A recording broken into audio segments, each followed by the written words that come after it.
রাজ সাম্রাজ্যের মালিক কে? সকল কিছুর ক্ষমতার মালিক কে? এই জন্য আল্লাহ বলেন তাবারাকাল্লাযী বিয়াদিহিল মুলক ওয়া হুয়া আলা কুল্লি শাইইন কাদির।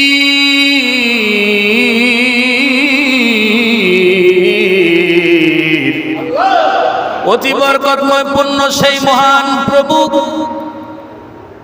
যিনি রাজ্য সাম্রাজ্যের মালিক, যার কুদরতের হাতে সমস্ত ক্ষমতা। জোরে কন্যা সুবহানাল্লাহ। হে মুসলমান, আমরা এখনো স্বীকার করি আল্লাহর কোরআনে বলছেন ইন্নাকা আলা কুল্লি শাইইন কাদির, যার হাতে সমস্ত সকল ক্ষমতা রয়েছেন তিনি হচ্ছেন আল্লাহ। আমরা এটা স্বীকার করি, কোরআন মানি, স্বীকার করি, কিন্তু আমল করি না। যদি জানি সকল ক্ষমতা আল্লাহ পাকের, সকল কুদরতের ক্ষমতা আল্লাহ পাকের কুদরতের হাতের মধ্যে, সকল কিছুর ক্ষমতা বরকতময় পূর্ণ আল্লাহর, আমরা স্বীকার করেছি কোরআনের ভাষায় আল্লাহ বলে দিয়েছেন, আমরা জেনেছি, কিন্তু আমরা এটার দ্বারের কাছে না, নিজেরাই শক্তিশালী দেখাই। নিজেদের শক্তির প্রবল গর্জনের কারণে মানুষকে মানুষ মনে করি না, মানুষকে মানুষের সাথে ভালো ব্যবহার করি না, মানুষের সাথে নিমক হারাম করি, কারণ আমরা বিশ্বাস করি না। আমরা বিশ্বাস করি আল্লাহ ইন্নাকা আলা কুল্লি শাইইন কাদির, সকল ক্ষমতার মালিক আমরা বিশ্বাস করি আল্লাহ, কিন্তু এই বিশ্বাস আমাদের অন্তরের ভিতরে কাজ করে না। কথা বলেন ঠিক কি না? আল্লাহ বলেন অতি বরকতময় পূর্ণ সেই মহান রব প্রভু যিনি রাজ্য সাম্রাজ্যের মালিক এবং সব তার কুদরতের হাতে। সুবহানাল্লাহ বলেন না? এটা কি আমার কথা? বাবারা একটু কথা বলেন, এটা কি আমার কথা? কার কথা? তাইলে আমার আপনার কোনো কথা চলবে না, আমার আপনার কোনো পাওয়ার চলবে না। পাওয়ার কার? একটু সবাই জোরে বলেন, পাওয়ারটা কার? আমার আল্লাহ।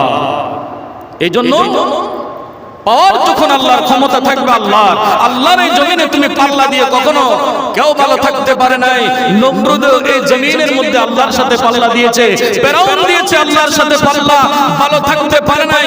নমরুদ জাহান্নামে চলে গেছে, আর হযরত ইব্রাহিম খলিলুল্লাহ আল্লাহর জান্নাতের ফুলের মধ্যে রয়ে গেছে। সুবহানাল্লাহ বলেন। তাহলে ক্ষমতা দেখার মালিক কে? ওই নমরুদ ক্ষমতা দেখিয়েছে, এই জন্য নমরুদ হয়ে গেছে জাহান্নামী। ফিরআউন ক্ষমতা দেখিয়েছে, এই জন্য ফিরআউন চলে গেছে জাহান্নামে।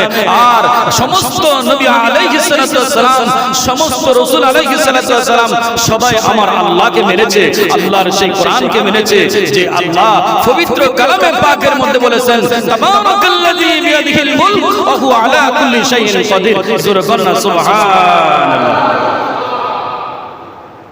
এই জন্য আমার বাবারা, আমার আল্লাহ বলেন আল্লাযী খালাকাল মাউতা ওয়াল হায়াতা লিয়াবলুয়াকুম আইয়ুকুম আহসানু আমালা। আল্লাহু আকবার। আল্লাযী খলাকাল মাউতা, যিনি জন্ম ও মৃত্যু সৃষ্টি করেছেন। সুবহানাল্লাহ বলেন। আল্লাযী খলাকাল মাউতা ওয়াল হায়াতা, যিনি জন্ম এবং মৃত্যু দান করেছেন আমাদেরকে, তিনি এই জমিনের মধ্যে প্রেরণ করেছেন। আবার তিনি মালাকুল মাউত দুনিয়ার জমিনে প্রেরণ করে আমাদের রূহটা কবজ করবে। এই জন্য আল্লাহ বলেন আমি আবার হায়াত মাউত দিয়েছেন, মালাকুল মাউত তিনি প্রেরণ করেছেন আমাদের জানটা কবজ করার জন্য। সুবহানাল্লাহ। এই জন্য আল্লাহ বলেন, আগের আয়াতে বলেছেন ইন্নাকা আলা কুল্লি শাইইন কাদির, সমস্ত ক্ষমতা আল্লাহর কুদরতের হাতের মধ্যে। এই কথার পরে আল্লাহ বলেন আল্লাযী খলাকাল মাউতা ওয়াল হায়াত, আমি এই পৃথিবীতে তোমাদেরকে জন্ম দিয়েছি, আমি আমার এই পৃথিবীতে তোমাদের থেকে আমি হায়াত শেষ করে তোমাদেরকে আমি মওত দেব। এই জন্য সমস্ত ক্ষমতার মালিক আমি আল্লাহ মনে রাখবা। এখানে আল্লাহ কোরআনের মাধ্যমে আল্লাহর বান্দাদেরকে জানিয়ে দিয়েছে, বান্দা তোমরা একদিন মরে যাবে, আমি তো তোমাদেরকে হায়াত দিয়েছি, একদিন তোমরা এই পৃথিবীর মায়া ছেড়ে দিয়ে চলে যাবে। কিন্তু মনে রাখবা রে মুসলমান, ও আমার বান্দারা শোনো শোনো, এই পৃথিবী থেকে একদিন তোমরা চলে যাবে, আমি আল্লাহ সকল ক্ষমতার মালিক। তুমি ক্ষমতা দেখাইও না, তুমি নরম ভাষায় মানুষের সাথে কথা বলো, আদবের সহিত মানুষের সাথে কথা বলো, মার্কেটে যাই মানুষের সাথে ভালো ব্যবহার করবা, কর্মের ক্ষেত্রে যাই মানুষের সাথে ভালো ব্যবহার করবা, এতিমের মাথার মধ্যে হাতটা বলে দিবা, গরিবের যে পরিশ্রমের যে পারিশ্রমিকটা তুমি তার সুন্দর ভাষায় দিয়া ওই আল্লাহর বান্দা যদি তোমার প্রতি খুশি হয়ে যায়, আমি আল্লাহ তোমার প্রতি রাজি হইয়া যাই। ইন্নাকা আলা কুল্লি শাইইন কাদির। সুবহানাল্লাহ। আমার আপনার কিসের সম্মান, আমার আপনার কিসের পাওয়ার, দরিদ্র দিকে যখন আমি কোটি হয়ে যায়, আমার ভালো আমার ব্যবহার চেঞ্জ হয়ে যায়। যদি আমি টাকা পয়সার মুখে আমার চেঞ্জ হয়ে যায়, আমার রূপটা বলানো শেষ এমন অবস্থা হয়ে যায়।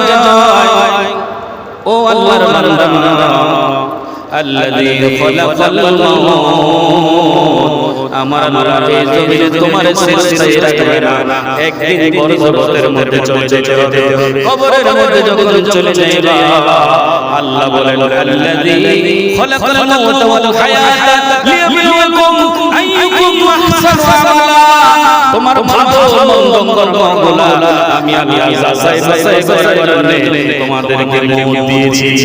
সুবহানাল্লাহ।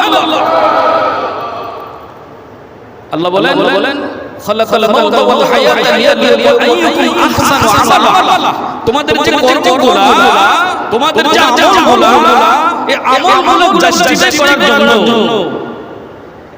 এই আমলগুলো জাস্টিফাই করার জন্য আমি তোমাদেরকে প্রেরণ করেছি দুনিয়ার জমিনের মধ্যে। সুবহানাল্লাহ বলেন। এখন তুমি চিন্তা করো, কারণ সমস্ত ক্ষমতার মালিক কে? আমরা স্বীকার করতেছি মালিক কে? তো সমস্ত ক্ষমতার মালিক যে আল্লাহ, আল্লাহ বলেছেন ও বান্দা তোমাদের কর্মগুলো আমি দেখার জন্য তিনি তোমাদের থেকে ওমাইয়া মিসকালা যারাতিন খায়রান ইয়ারা ফামাইয়া মিসকালা যারাতিন শাররান ইয়ারা, এই সমস্ত শক্তিশালী ক্ষমতার মালিক যারা যারা পরিমাণ একদিন তোমার কাছ থেকে হিসাব চাইবে, সেই দিন তুমি আমার কাছে হিসাব দিতে হবে দুনিয়ার জমিনের মধ্যে তুমি কি করেছো। সেই জন্য আল্লাহ সুবহানাহু ওয়া তাআলা বলেছেন, আল্লাহ বলেন ও বান্দা সমস্ত কর্মগুলো তুমি আল্লাহর দরবারে হাজির করবে। সুবহানাল্লাহ। তাহলে আমাদের চলার লিমিট আমরা ক্রস করা যাবে না। আল্লাহর গন্ডি আছে, আল্লাহ পাকের একটা বাউন্ডারি আছে, ওই বাউন্ডারির মধ্যে আমাদেরকে থাকার জন্য বলেছেন কে?